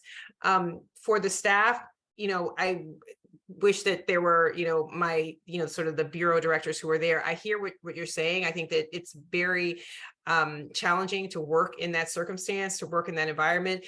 Our staff in the Recovery Services Bureau are incredibly dedicated. Many of them have been there for many years, and they engage in work with a population that is suffering. They see things that are traumatizing. They themselves are subject to violence. Particularly recently, we've had a number of instances that have been very enormously stressful. And it's a significant problem. And for me, as the executive director of the Boston Public Health Commission, staff safety is my number one priority. And we've altered a lot of what's happened at the Engagement Center by putting in specific security procedures, adding mental health support services, counseling services for our staff. And one of the reasons why we're moving forward with this enhanced security protocol is because we have been so worried about our staff, and safety on the street, whether it be BPHC staff, City Hall staff, contracted services, DPW, BPD, everybody on the street. So I hope that's somewhat helpful, but I didn't understand your initial question. So hopefully that answered what you were trying to ask. Thank you, Dr. Oduhutu and Claudia, for clarification. We have a 15-minute time check. Jonathan, State Rep, and then Suzanne. Sorry, please somebody unmute Jonathan. Thank you. Appreciate it. I'll be quick. Let me first start off by saying everything I'm going to say is not an attack on the people that are trying to do good work in the healthcare community. It's not about that. But for the 10 years that I've been a resident and actively involved with Roxbury and South Enders on this crisis, the city continues down the same failed policy path, which is putting residents and businesses and even those suffering more at risk.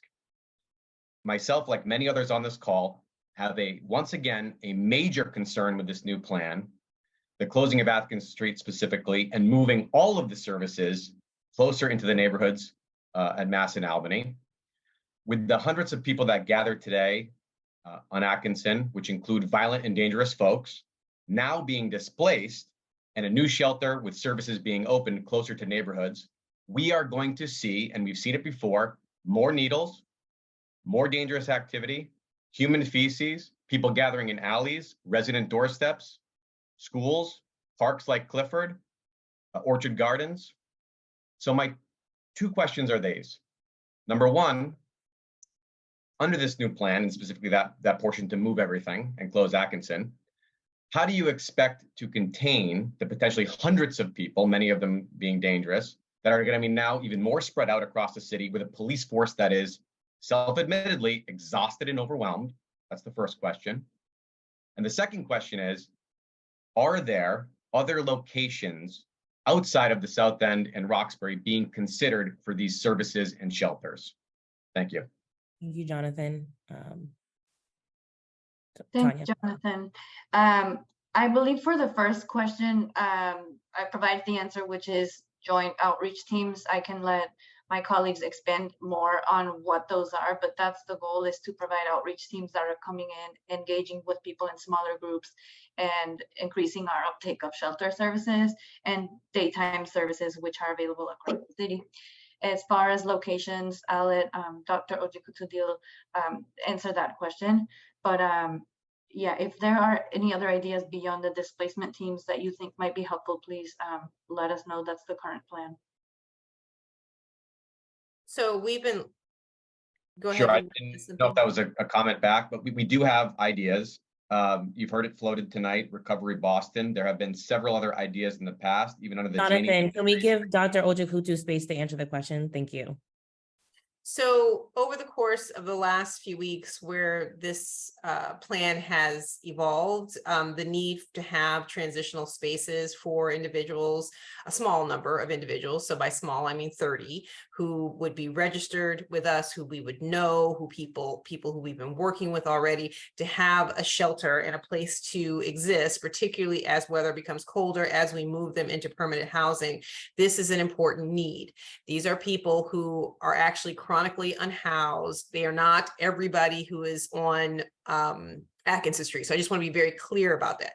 There are a number of different groups of people who are on Atkinson Street. There are people who are coming down there to engage in drug use. Okay, they have substance use disorder, they're engaging in drug use, but they have places to live. There are also people who are selling drugs, and there may be overlap there. There are also people who are, larger term, larger scale sort of drug distributors. So there are people out there who do not need the kind of services we're talking about, but there is a smaller group of individuals that we are trying to find spaces for. We have put forth an enormous effort. Mayor's Office of Housing has led the way to find spaces around the city, to expand what's already limited in terms of our shelter supply for people who, really need or have urgent needs for a roof over their head. So we went through our housing supply, everything that's under the control of the Boston Public Health Commission, the city, and said, where could we move people? It's two services that we're talking about. We're talking about a space for 30 individuals who, like I said, are chronically unhoused, who are already working with us, who are in our system, who we register and we know who they are, and a place for Boston Healthcare for the Homeless, they are a critical partner for this very vulnerable population to provide clinical services. So that's where we're at right now. Thank you for that answer. We are nearing towards the end of the meeting. I want to give space to State Rep John Moran, Suzanne Bruce, Jose Ruiz, Leah Jackson, I believe, and then Tanya Fernandez Anderson, who is the District 7 City Councilor, as the last person to speak. State Rep John Moran. Yeah, thanks. I'll just make this super quick. So I just want a clarification, because it doesn't seem like you're being very clear, Dr. Ojikutu. So this temporary sleeping space, which we hope won't be, and the location, it's at 727 Albany. There's plenty of other solutions, and I understand. I do thank your office for confirming you are looking for an alternative. I do appreciate that. Does that, at the last minute last night, you indicated that there's also going to be clinical services there. Can you just clarify that? And I walked down today, because I like to do this. I walked into A-Hope, and they were doing Boston Healthcare for the Homeless right across the street with from what would have been this facility. So can you clarify and just be really clear and transparent to us what this so-called sleeping space is going to do versus the AHOPE location, and how could the sleeping space be called temporary if you have clinical services there? So it's two services. There are two spaces that are conjoined. So there's the space where people will sleep, and then there's a space where people provide clinical services. So at the space where Boston Healthcare for the Homeless provides clinical services, they will be providing the types of clinical services that they were providing in the engagement center. So for many people, that's directly observed therapy for HIV, which is critical that people remain adherent, for hepatitis C, for pre-exposure prophylaxis, wound care, and other diseases, other chronic problems that people have. That will be managed there, because what the situation that we have that's occurring currently on Atkinson Street has become so dangerous that Boston Healthcare for the Homeless does not feel comfortable at this time reinitiating their clinic within the engagement center. That's not to say that they're not partners with us. They are certainly partners. They are working in other aspects of our programming, but that is not how they wish to utilize their staffing resources. We had to find another place for them, and that is where it's proposed to be relocated to. This space where people will be sleeping, I'm calling it transitional space, because the idea is that these are people who are already en route to get some housing. We are trying to move them along a pathway. They are people who are known to us. In this process of disaggregating people from this area, we may lose them, and that would be unfortunate. So we are trying to keep them engaged. So they will be identified and they will be offered this particular space. So I hope that clarifies, and I apologize if I said that at the very end, but that has always been, that has basically been the plan. We want to keep this contained.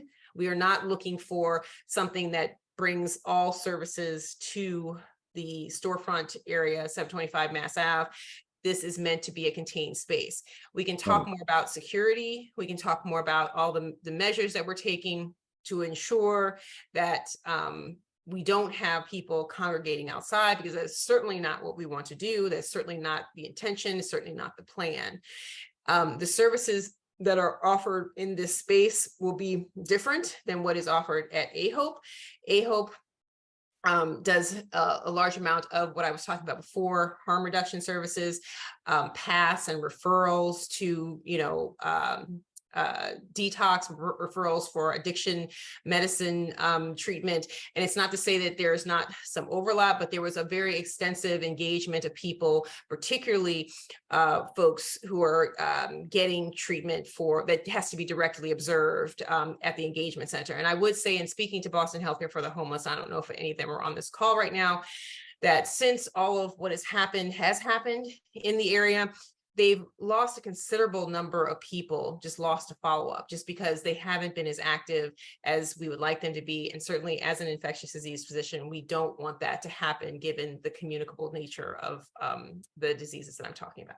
So I hope that was somewhat helpful. I can talk to you more and give you more details. Yeah. So it sounds like the Mass and Albany plan. Got it. Thank you, Dr. Ojikutu. Suzanne Bruce, Jose Ruiz, and then Leah Jackson, and then wrapping up with the District 7 City Councilor. Good evening. Thank you, Brianna. Thank you for keeping us on track. And I hope I'm as eloquent as I've heard so many of the people be in this discussion. My concern is based on the polarization of Boston in the surrounding areas. My family came here in 1923, and it has always been polarized. I know where to find my Irish sisters and brothers. I know where to find my Italian sister and brothers, and so on and so on and so forth. And what concerns me is that when we make moves when it comes to crises such as this, people of color, Black people in particular, are harmed more. And if you do the research and look at it, you can see how the numbers are. When it comes to the mass and cast, which I choose to call Miracle Mile, when I've talked to people, most of them are from other states, as you already know this stuff. They're from other communities. They don't live in Boston, right? These individuals out there need services. And if we use the police department as a sweep to clean up, a lot of people, Black people particularly, don't have good relationships with the police in our communities. Even though we're very progressive and everybody else loves us, a lot of the things that happen internally. So with that knowledge, I'd like to just put it on the table that we keep it up front, that we have some checks and balances to make sure that we don't continue to do those type of mistakes and punish those and coddle others. Thank you for that comment, Suzanne. Jose Ruiz. Good evening, everybody. Can you hear me? Yes, we can hear you. Hi. First and foremost, to my city employees that I've worked with, I've missed you. So I'm going to make this very quick. I'm a candidate for District 5 City Council. So I'm going to give that shameless plug. And my question is very easy. To all the city employees that are here in the city and departments, has the mayor's office given us a formula to gauge our success? And what is that formula? I just want to know, are we successful? How many people are we putting into rehab assignment? How many people have been permanently housed more than a year? Do we have that data to share with everybody here? Thanks for that question. Metrics of success. Yes, I think I went. Thank you, Jose. We miss you as well. I will give people the website. It's boston.gov/massandcast. Once you go there, there is a dashboard that has different tabs: daily operations, 311 data, syringe data, public safety data, treatment data, and housing data. So you can see the results of the metrics we are able to track on there. Love to be able to track more metrics, but that's at the moment what we're with our current capacity able to do. So we're counting crowd size, we're counting 311 cases resolved, the types of cases and the speed in which we are resolving them. Those are citywide. Syringe data is tracking how many syringe just are returned, and the ratio between returned and provided. Public safety data is following EMS calls as well as BPD incident reports. Treatment data is tracking the referrals that the Boston Public Health Commission is making to detox facilities. And lastly, the housing data is tracking exclusively the effort related to the low threshold transitional housing sites. And those are the numbers I gave at the beginning of the presentation. So 149 people are permanently housed, 173 currently in the programs, with 506 being served in total. We also have a one-year report that goes a little more in the weeds into some of the metrics about those programs, as far as how many people in the sites have been connected to substance use disorder treatment, how many of them have been connected to a primary health care provider, how many of them have been connected to substance use, primary health, mental health services. So those are things you can see in that one-year report. I know there's some more ongoing evaluation, PESOLA funded by the federal government. So I wonder if you want to just update people on that.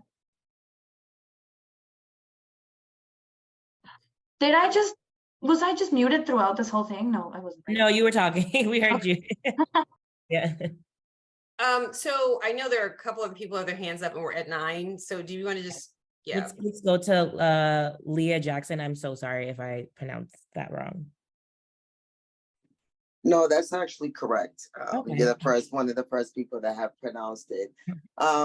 My concern is listening to this is really about enforcing. Like, I hear the police, talking about not giving criminal charges against, people that are substance abuse users, and I get that as far as the long run, but there has to be something that has to be put in play to help enforce this, like making them be committed if they are arrested for an actual illegal crime of using drugs out in the open and things like that, just like if someone was selling drugs out there in the opening. There has to be something that has to be in place, like commit a person for 90 days to be able to get the necessary treatment instead of making it an option for them. Because if you're allowing it to be an option for someone, they're going to choose to do what they want to do versus what's right. And that's what's happening in the community. Nothing's really being enforced. We're building all these buildings around here and charging all this high rent where there's no rent control. That's also hurting people too, because a lot of the people have become homeless, which is an issue. So why we're not taking any of these buildings to help with these type of programs, to help make more committed long-term facilities to help these people and give more options of affordable housing, because it's not happening in Boston. And to try to reroute people to other people's towns, I know myself, I wouldn't want that in my town. So the issue is here. So to try to reroute it is not gonna make a difference. It's only gonna spread. That's not addressing the issue on hand. They have to be held accountable to be able to help them to be able to get themselves back on track. So we're spending our tax dollars for you guys to allow them to just sit down here when we got babies out here that are being shot and killed and stuff on the street while they're patrolling to watch people shoot up drugs. Like, help it make sense. Do you have a question or? Yeah, like what are they doing? What are they doing to really actually enforce it? So we could definitely answer the question. One of the piece of the topics tonight is the ordinance piece for space for more enforcement, but I know that Deputy Superintendent may want to speak to that. So the enforcement aspect of this with the drug users, the challenge and the limitations is getting them to court. What we plan to do is utilize the Section 35 and some of our services and referrals to branch them off and hand them off for care. That's the goal. You know, oftentimes we arrest people. We've made many arrests for drugs, firearms, sex trafficking, but you know, quite often, and I know the courts have their own burden, but they're out before we can even finish the paperwork. But, you know, we understand the optic of someone using, and, you know, we'd overflood the courts if we started just snatching people, you know, with the needle in their arm and dragging them into court. You know, they're in need of services, they need a medical attention, and you bring them into a locked facility, and our police stations are not equipped. We don't have medical personnel present to attend to the needs because they go through withdrawal, they go through other physiological reactions to drug use. So taking them into custody is not necessarily the answer, provided it's not the most violent or egregious crime. Thank you, Deputy Superintendent. And then we want to wrap up with Counselor Fernandez Anderson. Thank you, Chief Malloy. My questions, I guess, are just for clarification for my constituents. When do we have the next meeting? When is the next meeting, if there is another meeting? I think it was about an average of 120 to 140 people on and off. They should, that obviously doesn't represent all of Roxbury. And so if we're going to have another meeting, then can it be in person? And then can we give the community more advanced notice next time? What's the total population of beds currently that we're looking for in order to place people? And where exactly, do we have a map? Do we know exactly all of the beds and locations and numbers?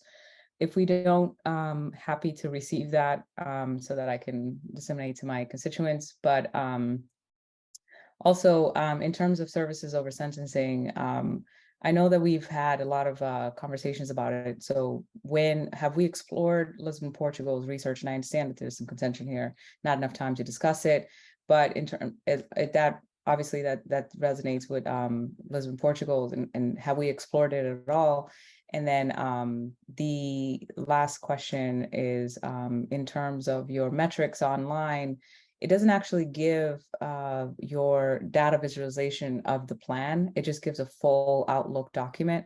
So to make it more user-friendly, can we make it more visual? Can we actually implement metrics to show your long-term plan? So for example, if Long Island was happening and then the graph went this way, we're far away, what does that look like visually so that it's more user-friendly for the constituents to digest?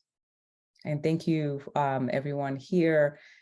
Chief Malloy, excellent job managing this meeting. And we'll appreciate another meeting and continue this conversation. Thank you, Counselor. I seen Tanya mute herself. I can take a few, though not all of these. So I made some notes. If I skipped over anything, let me know. So I'll just start with the DA's Services Over Sentences program. We are making daily referrals to the DA's Services Over Sentences program. We think it's an extremely helpful tool, and actually really welcome the legislature funding it for expanded so that it could scale. I think that can only help. We are seeing good effects, so we really welcome that development. As far as the Lisbon approach, I am curious to see what part of that approach people are most interested in us applying. We have been in conversation with Dr. Gulau, who spearheaded that effort for Portugal. They were successful in mitigating an encampment that was 5,000 persons strong to almost nothing now, although it is returning in his consideration because of lack of funding for treatment services.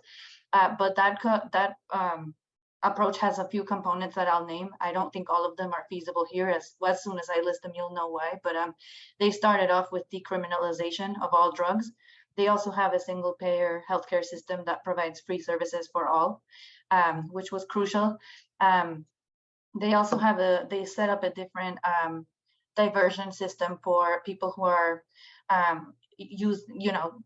caught using drugs in the open air, so that police officers refer them to these committees that served as diversion to either treatment or the justice system, whatever was applicable in their case. And they also have overdose prevention centers where people in active use are engaging in supervised consumption and then referred into services once they're ready for treatment. So a lot of those components could be used here. A lot of those are not yet feasible here, and we can discuss why, but those are all components of the Lisbon Sorry, approach. the question is, I just have want to you make sure explored the people are ones that there. can be used here? Have you explored the ones that can be used here? But that could be a So I separate. want to know from folks like exactly which ones there's more interest in, because those are all, I just listed all the components and I'd like to know which one there's more interest in exploring. Let me just finish answering the question and I'd love to know the answer.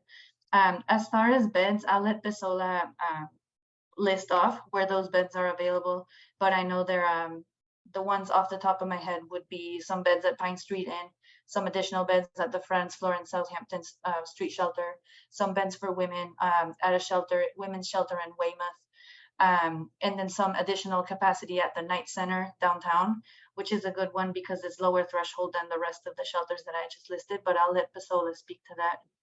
As far as our long-term plan, there is a document called the Strategic Outlook. You can find it on our website. It's authored by my predecessor, Dr. Monica Burrell. That's the plan that we're long-term implementing. I will point out that there is a gap in that plan because it doesn't include the public safety component. So that's something we want to add in the works. But if there are any metrics that people are hoping that we'll track and publish, we can. Just let us know what they are and I'll let you know if we're collecting them or not. And if we're not, we can certainly make an effort to collect them. The ones on the dashboard are the ones we're currently collecting. And again, I'll let Bisola speak to the beds and the map. Tanya, that wasn't my question about the metrics. I was simply offering that you add data visualization to your long-term plan, which is separate from your services. So would you like a visual version of our long-term plan document? We can certainly provide that. Data visualizations. Okay, we can do that. Okay, that's great. You have a long document, like an outlook. Do you know what I'm talking about? It's called the Strategic Outlook. That's the one I was speaking about. So I'm wondering if that's what we need visuals on. That's a long document. That's a long document. It takes a long time to read and digest, right? for just a regular, like just Micah said, just someone who just Emphasize see it? Yeah, we can visual certainly provide that. Yes. Okay, so Dr. nothing to do with your services. I'm not sure what services. Okay, yeah. The services that Dr. you're providing, I'm not sure why your tone is this way, Tanya, but the services that you provide on for Mass and Cass, yes, Tanya. In fact, I'm concerned. I'm just simply asking you about metrics, and your tone is to respond with, you know, you're interested in what metrics people or what approaches people want to use from Lisbon, Portugal. I'm simply asking, have they been explored? If they haven't been, or if you have, yes, that's the answer. No, but I'm not attacking you. I appreciate your work. I come here with transparency, and I'm having a conversation with you, and people want to be appreciated with the same tone. So I'm simply saying data visualizations for the Outlook. If you can do that, that's great. I was not speaking to the metrics on the services that you provide. That service, those services. We to be can clear. definitely, Counselor, we Sure, can. Counselor, I appreciate that. I'm not sure what's wrong with my tone. This is my tone. But yeah, we'll certainly provide the visualization. Yes, Dr. Ojikutu.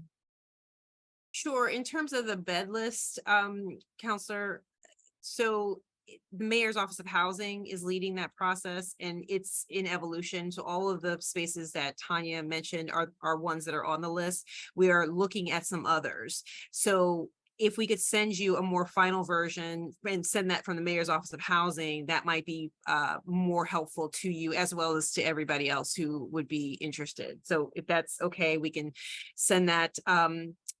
Let's see, today is Wednesday, so hopefully, you know, we could send something by, you know, the end of this week or Monday, just timeline wise, so that we can make sure that the list is closer to being final. Thank you, Dr. Ojikutu. And I think the last question the counselor had was on specific engagement. One, there's definitely intentionality for the team to have target, like going to people. So making sure we're going to neighborhood associations and different groups within the community to bring the information to that, to directly to the neighborhood. So the team is definitely committed to doing that and creating space for updates as we continue with these plans. You know, Tanya, I think Brian's on from her team as well, have been doing a lot of the work on the ground and making sure to connect with stakeholders that are just like deeply involved in what's happening. So we are counselor committed to further engagement on this process. I did want to just acknowledge we're at the end of this tonight, but this is an ongoing, you know, conversation and something that it takes, you know, all of us stakeholders, community members, the city or city councilors, electeds approach to supporting and addressing the crisis that we see. This recording will be available online, and the link has been dropped in the chat a couple times. We'll drop it before and closing out this meeting again. I will encourage everyone to make sure they're signed up for their neighborhood newsletter specifically, because this is a deep priority for the administration, and this will be continuously updated in our newsletters as well, specifically for this neighborhood South End Roxbury, making sure there's updates there.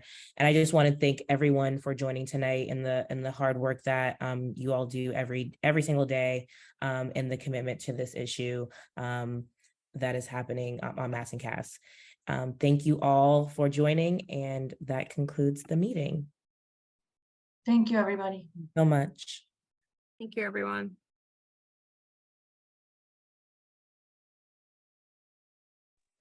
Thank you, everyone. Good to be with everybody tonight.